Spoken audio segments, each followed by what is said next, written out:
Happiness in Panchshila to all part 1 Hindi. Hindi में नीति शिक्षा। नमो बुद्धाय। आज हम भगवान बुद्ध की शिक्षाओं पर चर्चा करने जा रहे हैं। दुनिया में और कोई खुश रहना चाहता है।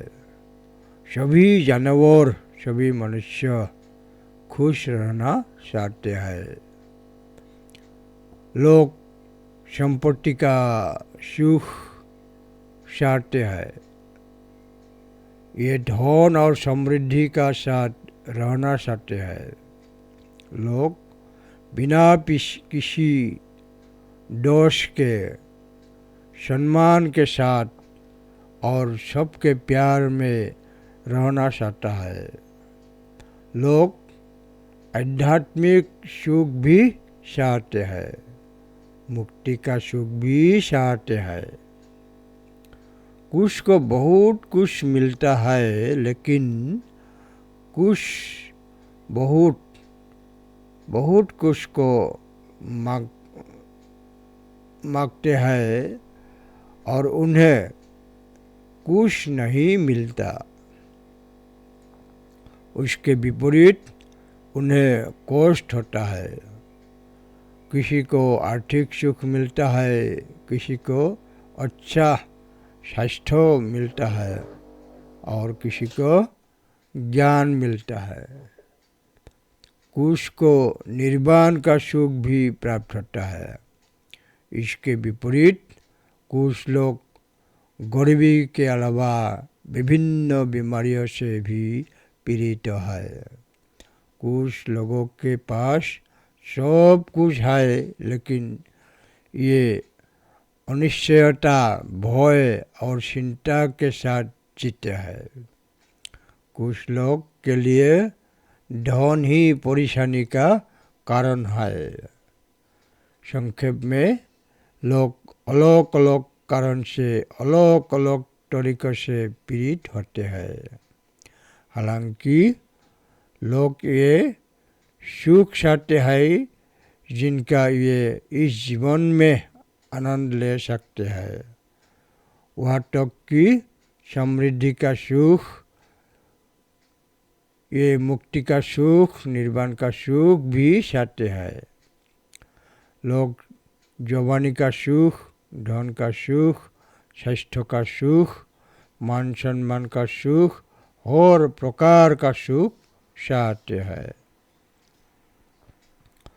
मनुष्य जो सुख चाहता है, उच्च शिक्षा का सुख, उच्च जीविका का सुख, अच्छे स्वास्थ्य का सुख और बुद्धिमानों की बुद्धि का सुख, उसे प्राप्त करने के लिए व्यक्ति को सुख की दुनिया में इच्छा की इंद्रियों पर संयम रहना चाहिए।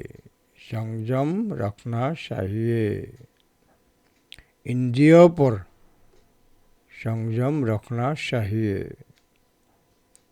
आपका चरित्र अच्छा होना चाहिए। आपको अपना मन शुद्ध रखना चाहिए। सत्य को वास्तव में सच्ची दृष्टि से समझना चाहिए। इन निरोधों को पाली में शील कहा जाता है। शील का अर्थ है संयम। पवित्र चरित्र का आधार। नीति शिक्षा।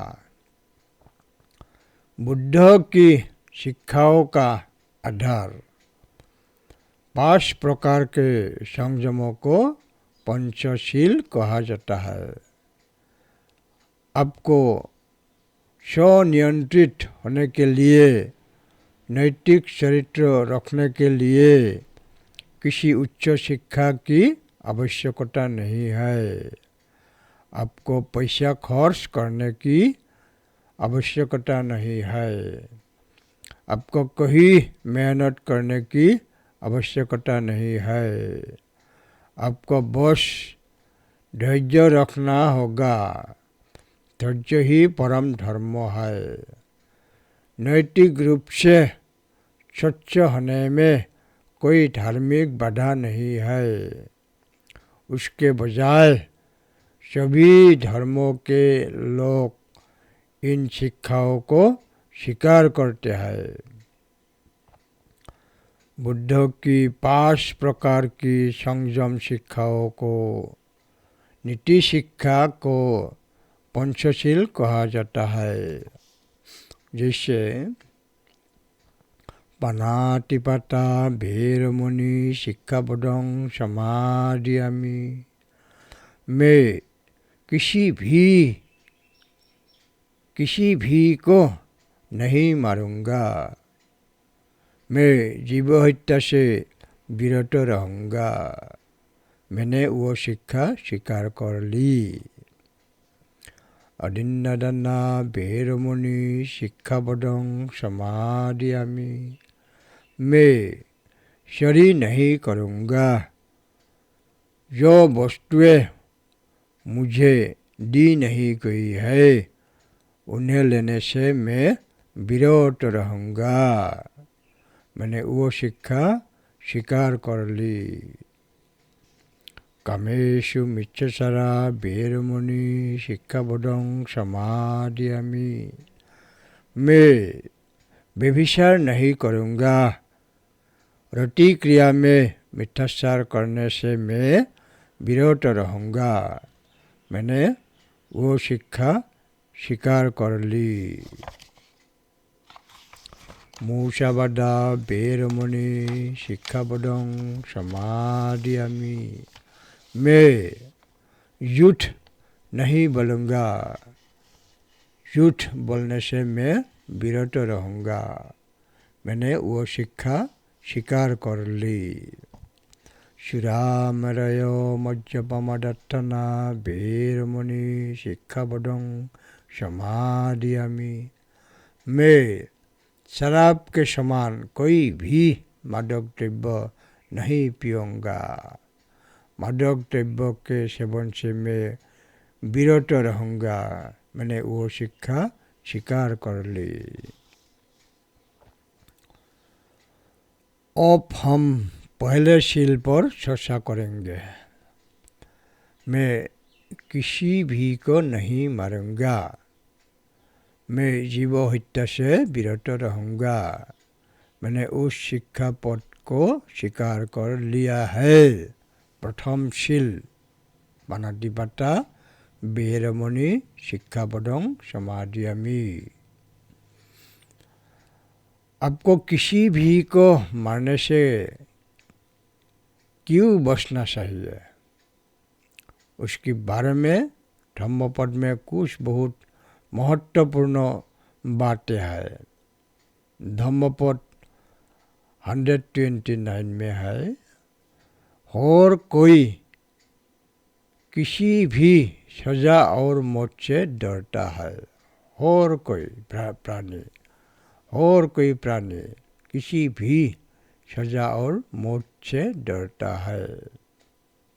इसको समझना चाहिए। धम्मपद 130, अपना जीवन सबके लिए अपना जीवन बहुत प्रिय है। अपने लिए किसी को मत मारो। धम्मपद 131 में है, दूसरी को दुख पहुंचाकर कोई भी सुखी नहीं हो सकता है। अपने लिए किसी को हत्या नहीं करेंगे। आपको किसी को क्यों हत्या नहीं करना चाहिए, आपको किसी को क्यों नहीं मारना चाहिए, इसका कुछ रीजन है, कारण है। किसी भी प्राणी को क्यों नहीं मारते, इसके लिए कारण 1, जब कोई हमें चोट पहुंचाता है या मारता है तो दूसरी को भी इतना ही कष्ट होता है जितना हमें होता है। हम भी प्राणी है, जो हमें मारता है हम उसे श्राप देते हैं, जिससे हमें मारेंगे वो भी हमें श्राप देगा। यदि मैं मारा गया तो मेरे माता पिता, भाई बहन और बच्चे दुख में रोएंगे और हत्यारे को कोसेंगे। इसलिए यदि मैं किसी को मार डालूंगा तो उसके माता पिता, भाई बहन रोएंगे और मुझे कोसेंगे। कारण 2, हत्या आमतौर पर 2 कारण से होती है, लालच के लिए और हिंसा के लिए। हिंसा या घृणा मानवीय गुण नहीं, पशु गुण है। हत्या से पाशविकता बढ़ती है। प्रकृति के नियम के अनुसार हम दूसरों को जो डर देते हैं वो वापस हमारे पास ही आता है और हत्यारा दुख का जीवन जीता है। दूसरे, भोजन के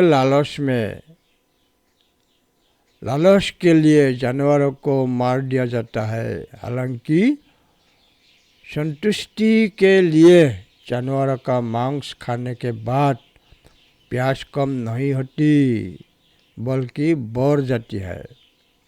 अंततः मृत्यु के समय वो प्यास से भर गया और उससे अगले जन्म में कष्ट होता है। जानवरी में कोई बीमारियां होती है, इसलिए जानवरी का मांस हमारे पेट में बीमार फायदा करता है। मृत्यु के समय पशु बहुत भयभीत होता है, दर्द होता है, मानसिक रूप से छिल्लता है और इन भयानक कंपनों की तरंगों में मांस के परमाणुओं में संयोजित हो जाते हैं। जब आप उन मांस को खाते हैं तो आप हमेशा अनिश्चयता में रहते हैं। कारण 3, पिछले अगणित जन्मों में मैं नहीं जानता है कि मेरा जन्म कहाँ क्या हुआ था। मैं जिसे मार डालूंगा शायद वो किसी जन्म में मेरा रिश्तेदार होगा, मेरे माता पिता होगा और मैं अपने प्रियजन को बिना जाने मार डालूंगा। कारण 4, प्रकृति का अपना सनातन धर्म है। वो है कि प्रत्येक क्रिया की अनुपातिक प्रतिक्रिया होता है। वैज्ञानिक न्यूटन का भी मानना था कि प्रत्येक क्रिया के बराबर और विपरीत प्रतिक्रिया है। इस सूत्र के अनुसार जिस प्राणी को मैं मारूंगा उसका कष्ट मुझे वापस मिल जाएगा और जो जीवन इससे खो गया है वो अनुपातिक रूप से मुझसे भी खो जाएगा। कारण 5, हत्या से लोगों का पतन होता है। ये हीन है, ये आपको पतन की और यात्रा करता है, आरोहण को रोकता है। इसे मौन वाला व्यक्ति न तो कोई साधना कर सकता है और न ही ज्ञान प्राप्त करता है और न ही ज्ञान और ज्ञान का सुख प्राप्त करता है। उसके विपरीत ये बीमारी ही हो जाते हैं और समय से पहले मर जाते हैं। जब सब जानने का बाद, ये सब जानने का बावजूद भी पढ़े लिखे लोग भी अपने स्वार्थ के लिए विभिन्न प्राणियों से निर्दोष जानवरों को बलि देते हैं, उनका वध करते हैं। दरअसल लोग जानवर को मारने के नाम पर अपनी ज़मीर को मार देते हैं, क्योंकि विवेक को मारने बिना कोई दूसरे को नहीं मार सकता है। किसी जानवर को मारने की बजाय, किसी जानवर को कष्ट देने के बजाय जानवरों पर वास्तव में दया और प्रेम, करुणा दिखानी चाहिए। सबके प्रति करुणा और मैत्री भाव से रहने का नाम ही ब्रह्म विहार है, अर्थात परम सुखी जीवन। यदि मनुष्य के रूप में हमारे पास दया, करुणा और मित्रता का प्रेम नहीं है, तो वो अच्छा होगा यदि हम कम से कम अहिंसा के न्यूनतम सिद्धांत का पालन करके सभी को जीने में मदद कर सके।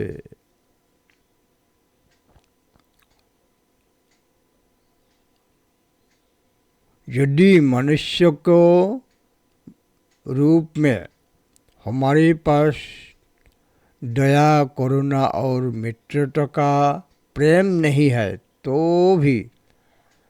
वो अच्छा होगा यदि हम कम से कम अहिंसा के न्यूनतम सिद्धांतों का पालन करके सभी को जीने में मदद कर सके। इसीलिए बहुत से लोग कहते हैं कि अहिंसा ही परम धर्म है। वस्तुतः अहिंसा ही न्यूनतम मानवता है, ये परम और सर्वस्व धर्म नहीं है। तो सब कुछ जानते हुए पानातिपाता वीरमणि शिक्षापदं समादियामि, शील पालन समाधि के लिए, समाधि प्रज्ञा के लिए, प्रज्ञा सच्ची दृष्टि, ज्ञान और परम शांति के लिए है। शील पालन समाधि के लिए, शांति के लिए, समाधि प्रज्ञा के लिए, प्रज्ञा सच्ची दृष्टि, ज्ञान और परम शांति के लिए है। मैंने 5 सिद्धांतों पर बुद्ध की शिक्षाओं का पहला भाग समाप्त कर दिया है। भवतु